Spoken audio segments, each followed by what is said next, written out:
One of the most common problem face by every day aspirant is backlog. Backlog एक ऐसी चीज़ है, वो हर बच्चे का कहीं ना कहीं टाइम पे आके बन ही जाता है। और जुलाई का एक ऐसा मंथ होता है समर ब्रेक के बाद, जब मेजर बच्चों का बैकलॉग बनना शुरू हो चुका होता है। और उसके जस्ट बाद उनके स्कूल के एग्जाम्स आ जाते हैं, उनके हाफ ईयरली आ जाते हैं, और उनका बैकलॉग धीरे धीरे करके बढ़ता जाता है।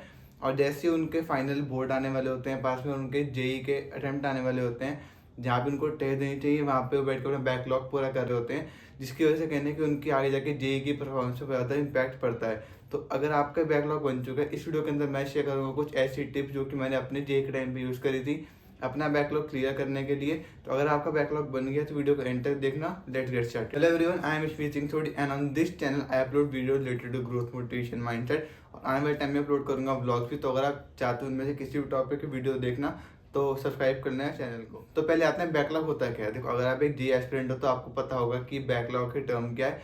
जब आप स्टार्टिंग में होते हो, जब आप अपने 11th-12th स्टार्ट करते हो, तब बहुतों को नहीं पता होता कि आखिर बैकलॉग चीज़ क्या है।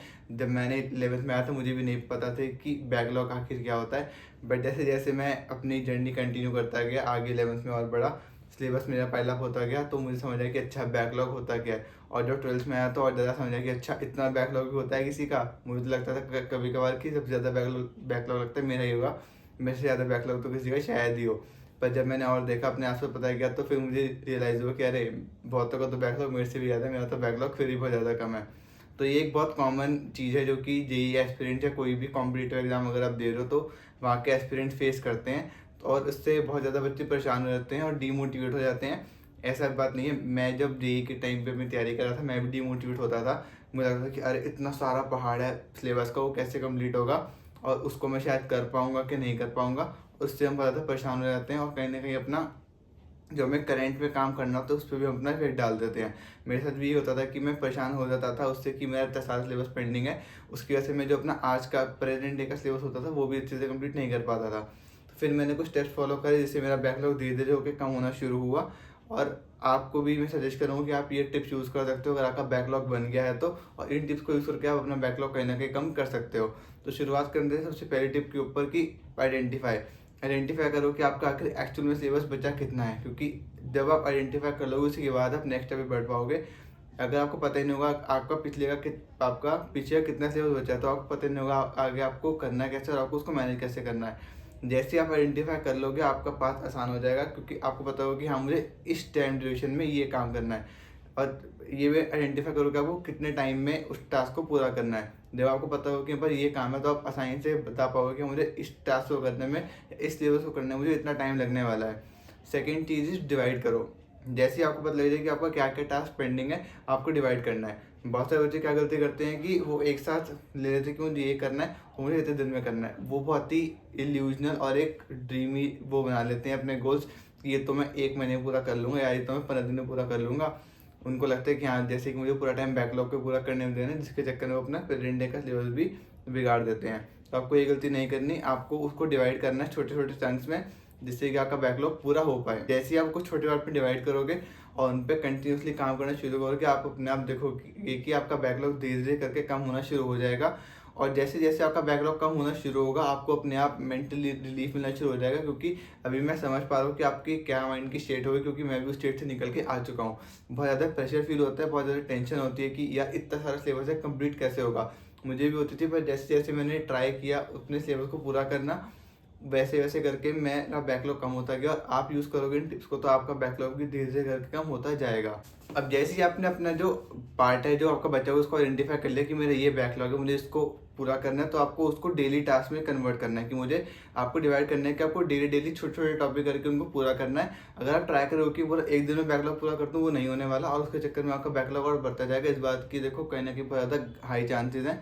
तो आप ट्राई करो कि आप अपने अपने जो सिलेबस उसको छोटे पार्ट में तोड़ लिया और डेली की डेली अपने डेली रूटीन के साथ उसको अलाइन कर दो कि छोटे छोटे करके कि मुझे इस दिन में ये टॉपिक पूरा करना है और ये टॉपिक पूरा करना है। क्योंकि जैसे आप इन चीज़ों को करने लगोगे, आपका धीरे धीरे करके आपका बैकलॉग कम होगा। क्योंकि देखो आपका बैकलॉग एक दिन में नहीं बना, ये पिछले 1-2 महीने का आपका जो अच्छे कर्म है उसका रिजल्ट है।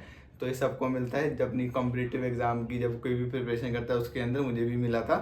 तो एक दिन में पूरा नहीं होता, आपको जितना टाइम का आपका बैकलॉग है आपको कहने के लगभग उतना टाइम देना पड़ेगा उसको कवर अप करने के लिए। तो आप डेली ट्राई करो कि आप अपने डेली टास्क के साथ साथ उस काम को अलाइन करो और उनको करके पूरा करना शुरू करो। और नंबर 4 चीज़ ये आपने बिल्कुल भी नहीं करनी, वो ये कि आपने अपनी जो करंट आपकी क्लासेस चल रही है आपने उनको स्किप कर दिया। बहुत बच्चे ये गलती करते हैं कि उनको लगता है कि जो मेरी करंट क्लासेस चल रही है उनको मैं स्किप कर दूंगा और पहले का बैकलॉग पूरा कर लूँगा। उस चक्कर में आप पहले का बैकलॉग तो पूरा कर लोगे, पर जो आपकी करंट क्लासेस चल रही है आप उनको कैसे पूरा करोगे? आप पहले का पूरा करके एक स्टेप पहुँचोगे और फिर आपका वो जो आपने क्लासेस मिस करके पहले का बैकलॉग पूरा किया, आपका करंट वाला फिर बैकलॉग बन जाएगा और फिर उसी लूप में फंस जाओगे और फिर आपको टेंशन होने लग जाएगी। तो ये अवॉइड करना मिस्टेक, क्योंकि ये गलती बहुत ज़्यादा बच्चे करते हैं। मैंने खुद देखा है अपने आसपास लोगों को जो कि गलती करते थे, उन्होंने पहले का बैकलॉग तो पूरा करना शुरू कर दिया, रिसेंट क्लासेस अटेंड करनी स्किप कर दी और उनका करंट वाली क्लासेस का बैकलॉग बन गया। कहीं ना कहीं देखो, आप जेई दोगे, आपको बोर्ड का एग्जाम भी देना है। हर बच्चे जेई क्लियर नहीं कर पाएगा, पर हर बच्चे को बोर्ड में तो पास होना ही है। तो जब आपको बोर्ड में पास होना है तो आपको एट द एंड उतना सिलेबस तो पता हो कि आखिर सिलेबस में ओवरव्यू क्या है या सिलेबस में कैसी चीज़ें हो रही हैं, क्योंकि बोर्ड दोगे आपको तब भी तो लिख के आना पड़ेगा। उस पर्सपेक्टिव से भी देखो तो आपको पूरा सिलेबस पढ़ना बहुत ज़्यादा इंपॉर्टेंट है, ताकि आप उस एग्ज़ाम को ढंग से अटैम्प्ट कर पाओ। जेई तो देखो आपको देना ही है, वो आपका निकल गया तो वो बहुत अच्छी बात है। अगर आप उस लेवल की तैयारी करते हो देखो आपका जेई निकल भी जाएगा, ऐसी बात नहीं है। पर बोर्ड तो सबको निकालना है, 75% है, ठीक ठाक मार्क्स तो आपको बोर्ड में भी लेके आने हैं ना। उसके लिए भी आपको सोच के चलना चाहिए, क्योंकि स्टार्टिंग में तो यही होता है कि आईआईटी बॉम्बे, आईआईटी दिल्ली, पर जब तक आप 12th में आते हो आपको रियलिटी सामने आ जाती है, आपको समझ आ जाता है कि बस बीटेक में एडमिशन मिल जाए बहुत हो जाएगा। और ये रियलिटी है, सच है। आपको अभी लग रहा हो कि मैं कैसी बातें कर रहा हूँ, पर मोस्टली लोगों के साथ यही होता है और ये एक रियलिटी है जो कि सब फेस करते हैं जब वो 12th में आते हैं। और जो उनका जैसे जैसे जेई का एग्ज़ाम पास आता है, जेई का एग्ज़ाम हो जाता है, तब तो बहुत ज़्यादा बच्चे ये चीज़ फेस करते हैं। तो ये कुछ टिप्स ही जो मैंने भी यूज़ करी थी मैंने बैकलॉग क्लियर करने के लिए।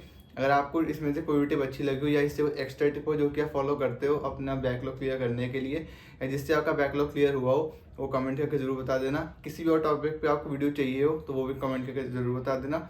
मिलूंगा आपसे एक नई वीडियो में। Till then keep learning and keep growing. और चैनल को सब्सक्राइब जरूर कर लेना, क्योंकि उससे मुझे कहना ना कहीं मोटिवेशन मिलेगी ऐसी वीडियोस बनाने के लिए, जिससे आपकी लाइफ में कुछ इम्पैक्ट क्रिएट कर पाऊँ या आपको हेल्प कर पाऊँ लाइफ में ग्रो करने के लिए। अगर आप एक जेई एस्पिरेंट हो, नीट एस्पिरेंट हो, कोई भी कॉम्पिटिटिव एग्जाम की तैयारी कर रहे हो या लाइफ में अपने आप को ग्रो करना चाहते हो, तो नीचे डिस्क्रिप्शन में टेलीग्राम कम्युनिटी का लिंक को ज्वाइन कर लेना, क्योंकि वहाँ पे मैं और भी अच्छी अच्छी चीज़ शेयर करता रहूँगा, जिससे कि आपको लाइफ में ग्रो करने में हेल्प मिल पाए।